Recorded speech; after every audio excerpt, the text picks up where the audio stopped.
everyone, this is book 4 for this channel. This is going to be a quick one, I think. This is Orbital by Samantha Harvey. This book is about astronauts who look at Earth, and then they think that Earth is pretty.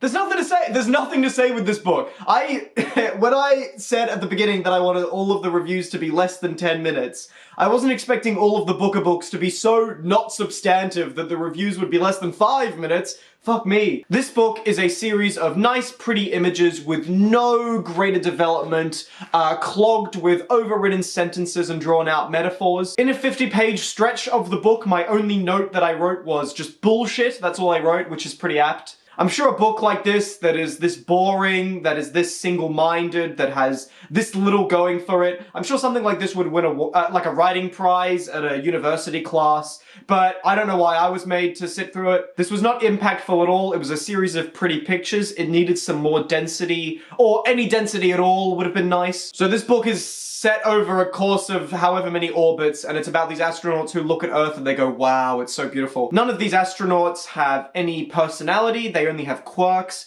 and any time that they are shown to have a personality, it is because the author is telling us and insisting that it is so. There's one bit, just to demonstrate how bad the character writing is, there's one bit where the author is describing how the astronauts are creating a metaphor for themselves with each of the other astronauts. They're saying, well, Anton here is our ship's heart. He's the heart of our ship. And then, Stephen is our ship's hands because he's really dexterous and capable. And then at the end of this series where they're talking about who is each part of the ship, the author then says, then they agree that it's idiotic, this metaphor, nonsensical, but unshakable all the same. Like, they didn't come up with it, bitch. They're not real. It's your metaphor. Like, this is the Deadpool thing. This is the Deadpool thing of, oh, the joke is actually, it's meant to be shit. Like, no, you came up with this. This is your metaphor. You clearly, in some part of your brain, think that this is profound, what you said. It's unshakable all the same. But it's just not, it's just bullshit. Like, it's just a way for you to say, oh, these characters, this is what they mean to each other, is that, they have this really overdrawn metaphor that they all agree is shit. Did you read through that, realize it was dog shit and dumb, and then have the characters also realize that? Like, fuck off. God, my writing is so good. It's just so unshakable. Away with thee. Compare any of these books on the long list so far to the majesty and density of, like, Ninth Building or This Other Eden. Those two books are amazing, and I have not seen anything like that yet so far on this long list. Orbit 3, near the beginning, that was quite nice. Orbit 9, that was quite pretty. I was like, wow, what a nice, pretty sentence. That doesn't carry a book, though! I found a lot of this book clogged and, as I said, monstrously overwritten, and every now and again I would just pick up a sentence and I would go, wow, that's a really shit sentence, but you kind of have to break down why. One quote that I wrote down for no real reason, just because it annoyed me, was, the crack that's appeared outside gives a millimeter or two. It sends out fissures that broadly echo an aerial map of the confluencing Volga River. What a belabored, unnecessary metaphor. Okay, first of all, aerial is unnecessary because what map of a river isn't going to be aerial? And second, is confluencing really a necessary word in that sentence? Oh, the crack is split in two, it's confluencing. Then on the next page, the author uses the word convalescing. So yeah, the author, it's just a book written by someone with a thesaurus on their lap. It's not meaningful. And I'm really not interested in that kind of thing, especially when it's attached to these really aggressive, drawn-out metaphors. And unfortunately, there's no interesting philosophical point either. It's mostly just stupid and sappy. The author will literally introduce points like, if humanity is so fragile and unspecial, then maybe there's other life in the universe, or something else like, if we colonize another planet, will we still view Earth as home? These really overdone, overused philosophical points when it comes to space. Every single sci-fi book has touched on some of the points in these books, and then the author expects us to view these as, like, serious and unique and profound in their own right. Yeah, there is not an original bone in this book's fucking body. This all hinges on whether you find the writing pretty or immersive or not, but there's nothing to stew on here, and I will fight anyone who says that. I found myself reconsidering In Ascension from last year's book-along list while I was reading Orbital,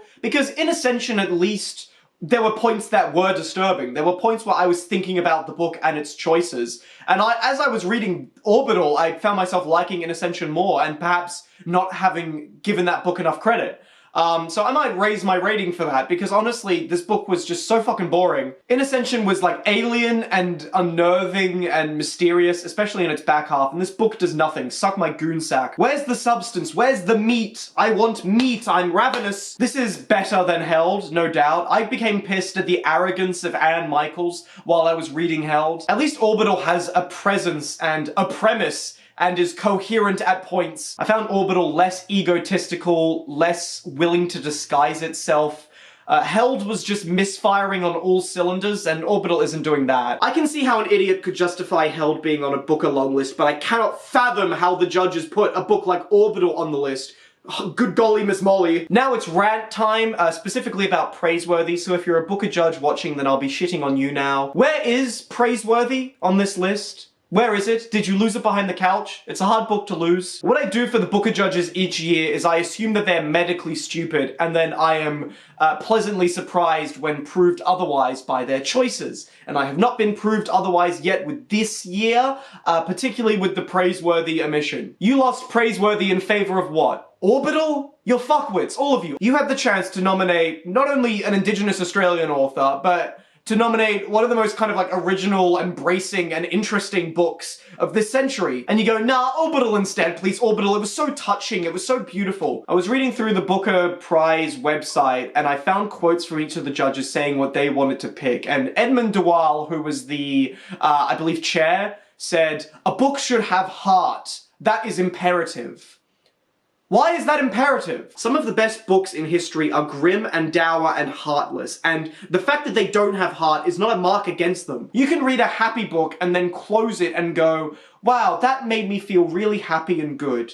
And you can read a sad book or a book that's like really depressing, and you close it and you go, that book made me feel good because I am not in that situation, or I know better how to identify those situations. I think there is a profoundly positive feeling in understanding the negativity in something and avoiding it or trying to make it good. I find American Psycho a profoundly uplifting book because I am not Patrick Bateman, and I find that negative space a far more interesting place to work in. And that is better than Orbital because Orbital is not willing to put shades on itself. Did you pick Orbital, Edmund? Was that you? Was that your choice of heart?